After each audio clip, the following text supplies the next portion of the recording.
So thank you, David, for telling me your story. As you noticed, that crisis got more intense and then it came back down. And one of the things I like to do is identify some of the warning signs or triggers of that crisis. And so I want to record this on your safety plan so that you know when to use the safety plan. Okay. So what were some of the warning signs that you had?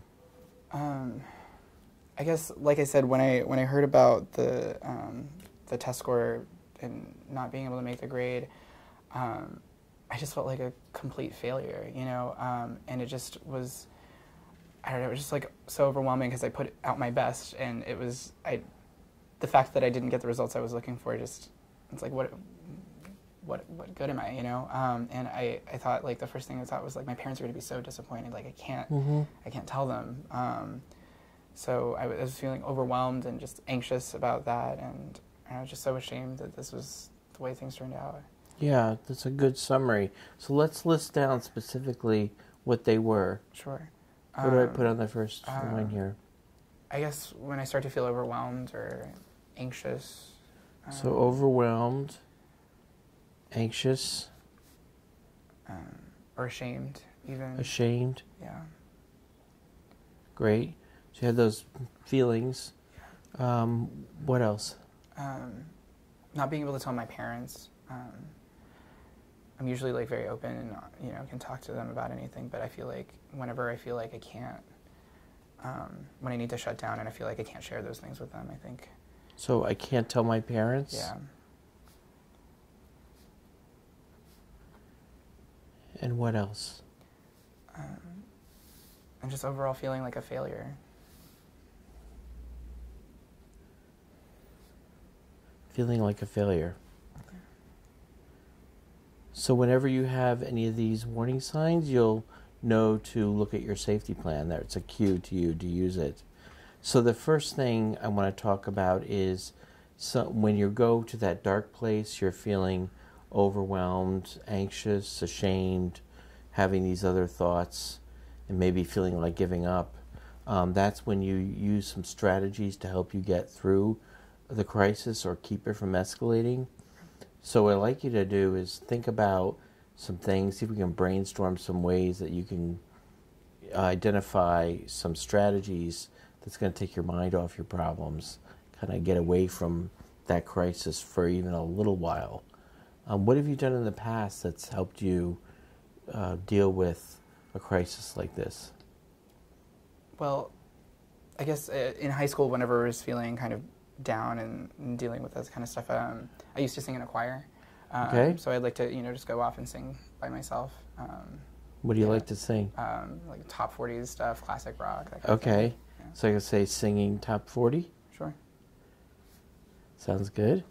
So what other strategies could you use to take your mind off your problems? Something that I think I've just started, since coming to college, I've started cooking more by myself, and I like, making some of the foods that remind me of home. A lot of stir fries, rice stuff, things like that. So cooking stir fry? Yeah. Okay. Sounds like a good strategy. And you have a kitchen that you can cook in? Yeah. Okay.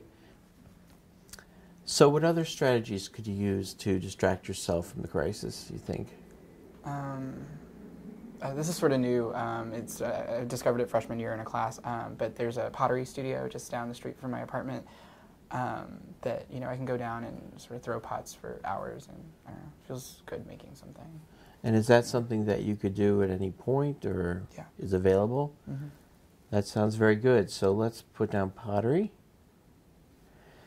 Now you have singing, cooking, and pottery. If none of those strategies are helpful for you getting outside yourself and feeling better, then go to the next step, which is to socialize with people or go to places where there are people who are actually very good distractors. So is there somebody in your life that you can go to who's available to that you like to hang out with? Sure, yeah, Charlie, my roommate, he's a good guy. Okay, let's put down Charlie. And I guess he lives with you, so you know how to get in touch with him, and you have his phone number. Mm-hmm. So The next step on your safety plan is learning to make the environment safe. And I have to ask you this question, and I ask this of everybody I do safety plans with. Do you have access to a firearm? No. No? Okay, that's good to hear. I know you've taken medicine in the past and had an overdose several years ago. Yeah. And I don't want anything like that to happen again. So I want to make sure the medication you're taking is secure or that it's safe for you. What do you think we can do about that? I guess I would just, maybe it'd be helpful if there was somebody that kind of knew like how much I was taking and made sure I was taking exactly what was prescribed. Okay, that sounds good. Yeah. Somebody to dispense the medication. Yeah. Who do you think could do that? I guess I could ask my roommate, Charlie. Okay. Yeah, he's a good guy. And Does he know you're taking medication? Yeah.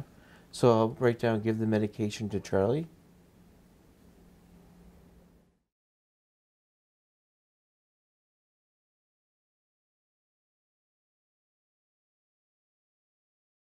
So the next step on the safety plan is coming up with reasons for living.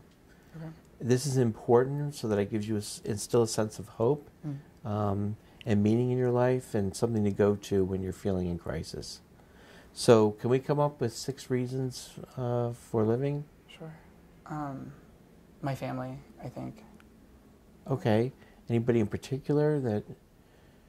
Sure. I've got a little sister. I don't know. I think I think I'm like the world to her, and she looks up to me, and I don't want to lose that. Okay. You know? So your sister? Yeah. Anybody or anything else that gives you meaning in your life? I have a best friend back home. Okay. You know, we're kind of miles apart right now, but you know, anytime we call, so we pick up like you know, just where we left off. Yeah. Her name's Vanessa. Vanessa. Yeah. Okay, and how will you remember both your sister and Vanessa? How would you remember them? In terms of reminding you of a reason for living. I would think back to all of the times that even before like school and all this mess that I'm not like the perfect person, but they don't care. We hang out and enjoy each other's company. So just recall a memory, maybe. Yeah. Okay.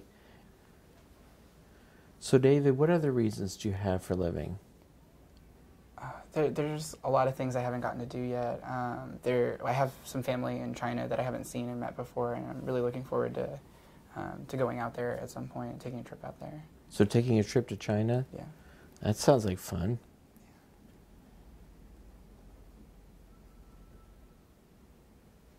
Other reasons for living? I find a lot of meaning and joy out of just singing in general. Okay. And yeah, I wouldn't want to give that up. I'll put singing, and then I'll put joy.